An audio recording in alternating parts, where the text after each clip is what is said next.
Hello, good morning. আজকে হচ্ছে day 3 I think হসপিটালে আমাদের ডে 3 প্রবাবলি। আজকে আমার ডিসচার্জ আমার ডিসচার্জ লিখে দিয়েছে ডক্টর অলরেডি। বেবির হচ্ছে আজকে বিলিরুবিন চেকটা যেটা হয় 48 আওয়ার্স পরে, ওটা চেকটা হবে টাইমে 9টার পরে। তো ওটা হয়ে যাওয়ার পরে যদি সব কিছু নর্মাল আসে তাহলে আজকে আমাদের ডিসচার্জ। তো আমার জাস্ট ড্রেসিং করে দিয়ে গেল, ডিসচার্জ বলে যে ড্রেসিং হয়ে গেল। এখন এই লাড্ডুটা সূর্য আজ সকালে আনিয়েছিল সব স্টাফদেরকে দেবে বলে, অলমোস্ট সবাইকে দেওয়া হয়ে গেছে। আর নাইট শিফটে, ডে শিফটে এখন সবাই আসেনি, মর্নিং শিফটে আসলে পরে ওদেরকেও দেওয়া হবে। আর এখানে আমার ব্রেকফাস্টও চলে এসেছে, সূর্যকে ব্রেকফাস্ট করে এসেছে তাই তো? হ্যাঁ। কি খেয়েছো? নানপুরি আর ছোলার ডাল। বাহ। তো সূর্যকে ব্রেকফাস্ট করেছে, সকালবেলা আমাকে দুধ বিস্কিট দিয়েছিল, আমি সেটা খেয়েছি। আর এখন ব্রেকফাস্টে দিয়েছে হচ্ছে এখানে চিড়ের পোলাও মানে পোহা, আর সাথে দিয়েছে হচ্ছে পেপ। তো এইটা খাবো ব্রেকফাস্টে। আর তারপরে বেবিকে ফিড করিয়েছি, কিন্তু অত ভালো করে করেনি, তো ওকে আবার আমি খাওয়ার পরে খাওয়াবো, কারণ ও ঘুমিয়ে পড়েছে। এখন ওর বাবাকে দায়িত্ব দিয়েছি যে ওকে ঘুম থেকে তুলতে হবে, কারণ ঘুম থেকে তোলাটা টাস্ক। ও ওঠে না, ওকে সব রকমভাবে চেষ্টা করলেও বাবার উপরই গেছে। তো যাই হোক, তো এখন সূর্যা তুমি ওকে ঘুম থেকে তোলো অ্যান্ড দেন তারপরে আমি আবার ওকে ব্রেস্টফিড করবো। আজকে প্রবলেমলি বাড়ি চলে যাব, তো সেটা তো অবভিয়াসলি বিল চেকটা হবে, তারপরেই আমরা বলতে পারবো। তো যদি বাড়ি যাই তো অবভিয়াসলি তোমাদেরকে তো জানাবোই, দেখাবোই ভিডিওতে, তো দেখতে থাকো।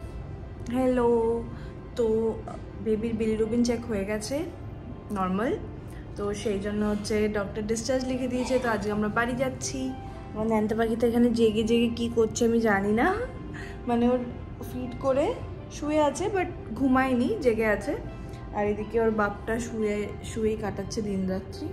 আমি শুয়ে কি বাজে মেসেজ না গো, শুয়ে কাটাচ্ছে না, এখন শুয়ে আছে, সকাল থেকে ঘুমাচ্ছে, রাত্রিবেলা জেগেছে। রাত্রিবেলা যাবো না তুমি? ভুল বলছি? সকাল থেকে ঘুমাচ্ছি, সকালবেলা গেছিলাম না। কোথায় গেছিলে? ব্রেকফাস্ট করতে গেছিল, উনি রাজকার্য করে এসেছে। তোমাকে ঘুম থেকে তুলে তোমাকে আদর করে দিলাম, বেবিকে তুলে দিলাম। হ্যালো, তো আমাদের মানে পেমেন্ট ডান হয়ে গেছে, আমাদের ক্লিয়ারেন্স ডান হয়ে গেছে। বেবি কেক ফিড করেছি, আমার খাওয়া হয়ে গেছে, সূর্যার লাঞ্চ হয়ে গেছে, আমাদের সব কিছু হয়ে গেছে। মাঝখানে অনেকক্ষণ গ্যাপ ছিল আমি জানি, কারণ আমি ঘুমিয়ে পড়েছিলাম, তো অনেকটা দেরি হয়ে গেছে।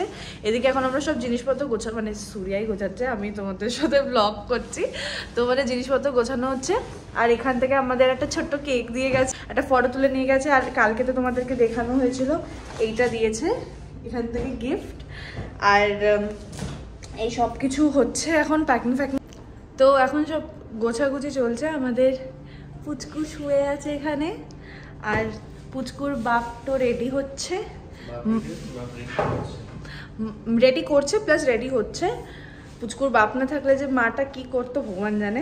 যাই হোক, এখন তাড়াতাড়ি গুছি ফেলি, বিকজ কটা বাজে? 4:30 প্রায় বাজে। আমরা আর তুমি কি করে বোঝালে যে পুচকু না পুচকি? সেটা তুমি আমি তো বলিনি। পুচকু মানে আমাদের ছেলেও হতে পারে, মেয়েও হতে পারে, আমি কি কিছু বলিনি তোমাদেরকে? সেটা মিস্ট্রি। হ্যাঁ, তোমরা গেস করো ছেলে না মেয়ে, ঠিক আছে? এবার তো যাই হোক, একটা কেক দিয়েছে তোমাদের বললাম, ওই কেকটা আমরা কাটবো। কেকটা আমরা এখানে ফ্লোরে যারা আছে সবার সাথেই কাটবো, মানে যারা এখন ডিউটিতে আছে এই শিফটে, আর হ্যাঁ স্টাফদের সাথে। তো এখন ঝটপট আর আমাদের ফটোটা তুলে নিয়ে গেছে, আমি জানি না ওটা আমাদের দেবে কি না, ওরা বোধহয় এখানেই রাখবে, আমি জানি না। তো ওটাও একটা জিনিস।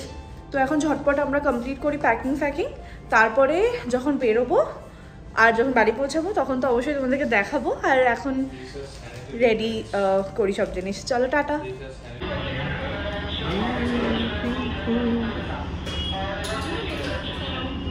আমরা বাড়ি এসেছি, চলো ঠিক আছে, বাকি রাস্তায় ক্যাবে গিয়ে। হ্যাঁ,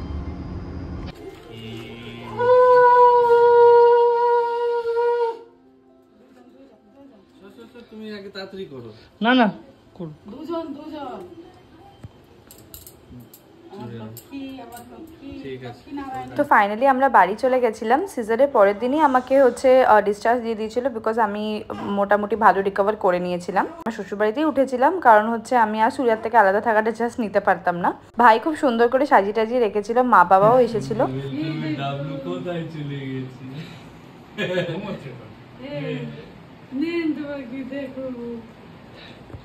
বাহ,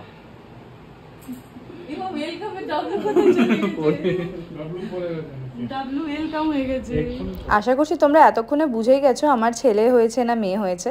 আর তোমরা যারা অলরেডি গেস করেছো তারা আমাকে এই ভিডিওটার কমেন্টে অবশ্যই জানিও তোমরা কি গেস করেছো, ছেলে না মেয়ে। যাই হোক, তো মোট কথা এখন ফাইনালি রিভিলটা হয়ে যাবে, মানে আমি রিভিলটা করে দেবো। এবার তোমরা আশা করছি ডেকোরেশনটা দেখেও কিছুটা আইডিয়া করতে পেরেছো যে কি হয়েছে, আমার ছেলে না মেয়ে। তো হ্যাঁ, তোমরা যারা গেস করেছো যে আমার ছেলে হয়েছে, একদম ঠিক গেস করেছো, আমার ছেলেই হয়েছে। কিন্তু হ্যাঁ, আমাকে প্রেগনেন্সির সময় বেশিরভাগ লোকই বলেছিল আমার মেয়ে হবে, কারণ আমাকে যেরকম লাগছিল দেখতে সেটার বেসিসে। ইভেন আমি আর সূর্যাও ভেবেছিলাম আমার মেয়েই হবে, বাট হয়েছে ছেলে। আমি তাতে খুবই খুশি। আমরা ভীষণ একটা সুন্দর মিষ্টি ফুটফুটে একটা ছেলের সাথে ব্লেসড হয়েছি। এখানে দিদা ঠাম্মি মিলে আমাদের পপুলুর সাথে খেলা করছে। পপুলু আমি ওকে ডাক নামে ডাকি, এটাও ডাক নাম নয়, আমার জাস্ট ওকে দেখে যখন যে নামটা মনে পড়ে আমি ওকে ওই নামেই ডাকি। আপাততর জন্য আমার এই নামটাই ওকে দেখে মনে হয়, তাই আমি ওকে এটা বলি। কিন্তু এটা কিন্তু ওর নাম নয়, এটা জাস্ট ওকে ভালোবেসে আমি ডাকি। যাই হোক, তারপরে যে কেকটা আমাদের হসপিটাল থেকে দিয়েছিল সেটা আমাদের কাটা হয়নি হসপিটালে, কারণ বেশিরভাগ স্টাফরাই ব্যস্ত ছিল, তো আসতে পারেনি কেউ ফ্লোরে। তো ওরা আমাদেরকে বললো কেকটা আপনারা বাড়িতে গিয়ে ফ্যামিলির সাথেই কাটবেন। তো ওই ব্লু কালারের কেকটা যেটা ওরা দিয়েছিল সেটা আমরা এখানে কাটছি। এই ভিডিওটার জন্য এইটুকুনি। আশা করছি তোমাদের ভিডিওটা ভালো লেগেছে। আর তোমরা অন্যান্য ব্লগগুলো দেখেছো কিনা আমার হসপিটালের বাকি দিনগুলো, সেটা আমাকে অবশ্যই জানিও। না দেখে থাকলে গিয়ে দেখে নাও। আর আমার আইএলএসের এক্সপিরিয়েন্সে তোমাদের একটা সেপারেট ভিডিও চাই কিনা আমাকে কমেন্টে অবশ্যই জানিও। দেখা হচ্ছে পরের ভিডিও। টাটা।